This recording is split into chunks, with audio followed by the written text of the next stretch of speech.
जय सच्चिदानंद जी। चलिए आज विचार करते हैं मन क्यों भटकता है।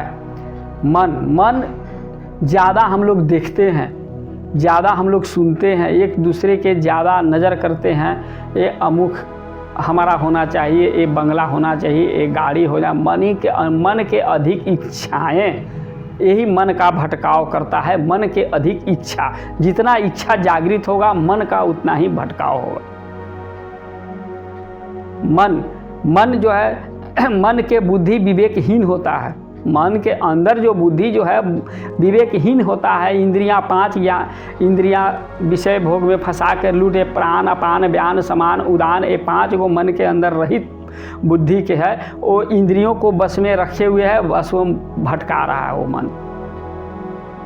जैसे ही भगवान में लगा दीजिएगा तो मोक्ष मिलेगा। गीता में लिखे हुए मन एवं मनुष्यायाम कारणम बंधयो मोक्ष निर्वेशो मना, बंध धाये विश्व संदेयो मुक्ति निर्वेशो मना। मन ही मनुष्य का बंधन है, मन ही मनुष्य का मोक्ष है। चलिए बंधन क्या है, मोक्ष क्या है, इस पर हम विचार करते हैं।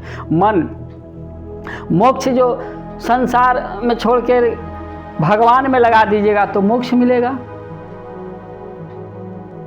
काम करते रहिए, भगवान को नाम लेते रहिए, किताब पढ़ते रहिए, अंतर आत्मा को शुद्ध कीजिए, साधना कीजिए, अंतर आत्मा को शुद्ध हो जाएगा।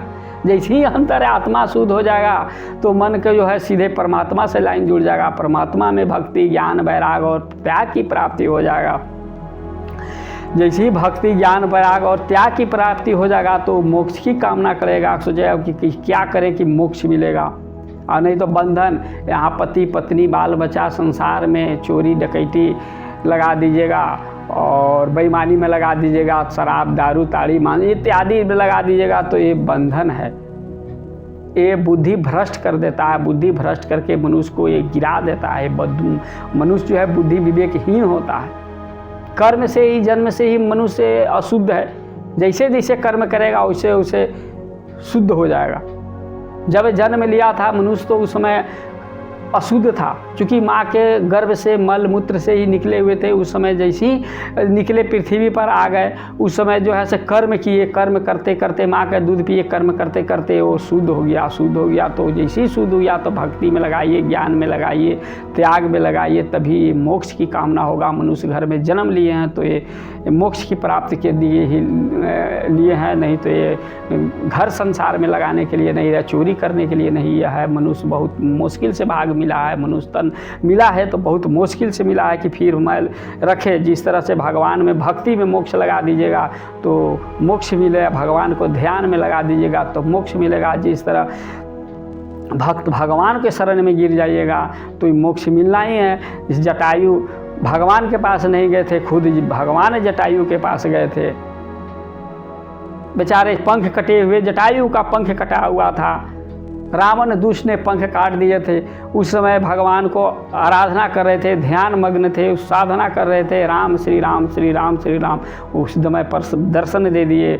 जटायु को पंख कटा हुआ था इसीलिए वो नहीं जा उड़ सकता था, क्योंकि भगवान ही वहाँ पहुँच गए। भगवान पहुँच के उसको माता सबरी रामचंद्र जी के बहुत वर्षों तक इंतजार की कि अब आएंगे प्रभु, अब आएंगे, क्योंकि मतंग ऋषि ने बता दिए थे कि जब तक तुम राम के दर्शन नहीं होगा तब तक तुमको कल्याण नहीं होगा, मोक्ष नहीं मिल रहा। अब उसी से माता मतंग ऋषि के कहे कथा अनुसार माता सबरी ने वर्षों तक जुगो जुग इंतजार की, अब प्रभु हमको आएंगे, अब प्रभु आएंगे, अब प्रभु आएंगे। वर्षों से इंतजार करते एक दिन प्रभु आके उनको दर्शन दे दिए। दर्शन दे के उनको मोक्ष की कामना मिल गया। कहने का मतलब है कि भगवान भक्त के शरण में जाते हैं। रामचंद्र जी खुद गए थे, माता सबरी भगवान के पास नहीं गए थे, रामचंद्र जी खुद भगवान के पास जाते हैं। जटायु के पास खुद गए थे भगवान का कहने का मतलब ये है कि मनुष्य घर में जन्म लिए हैं तो भगवान को भक्ति कीजिए। जैसी भक्ति कीजिएगा तभी कल्याण होगा, मनुष्य में कल्याण होगा, कल्याण होगा, कल्याण होगा।